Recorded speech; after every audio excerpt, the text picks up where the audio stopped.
Hi. In this video, we'll show how to set up a relay on the Stratos Multi transmitter. To begin, we will go to the main menu. We'll scroll over to parameter setting, then go down to administrator level and enter our passcode.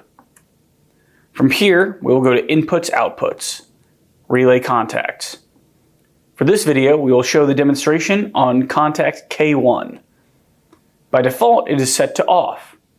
There are several different usages that we can utilize here. Failure, maintenance required, which would set the relay on or off when maintenance is required. Out-of-Spec, which would set the relay on or off when we exit or enter into our spec range. Function check. There's a function check on or off. The relay would open or close as set in the menu. Limit value, which is what we'll cover. Rinse contact can be turned on or off and the duration set based on the need for rinse.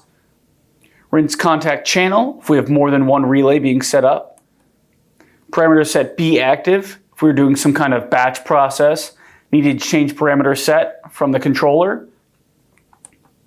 Sensoface, when there's an issue with the Sensoface of the MemoSense sensor. Then Sensoface channel if we have more than one set up. Again, for this video, we will go here to limit value. Limit value variable can be set to whatever sensor we are using.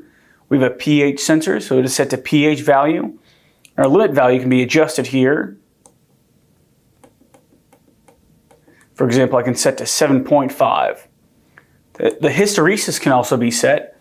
When the hysteresis is used, the relay activates at the defined limit but does not switch off immediately when the measurement crosses back to the other side of the activation limit. Instead, the hysteresis, the relay, remains active until the measurement crosses the relay activation or deactivation limit and the additional buffer value set here. We can set the direction to be a minimum or a maximum. We can set the contact type to be normally open or normally closed. We can also have an on delay and an off delay set. These settings can be configured for contact 1, 2, and 3. Once we have those set to how we need them, we can go back, back, back again, exit out all the way to the main screen. The relay has now been set and will operate as programmed. Thank you for watching this video. If you have any additional questions, please feel free to reach out to us. Thank you.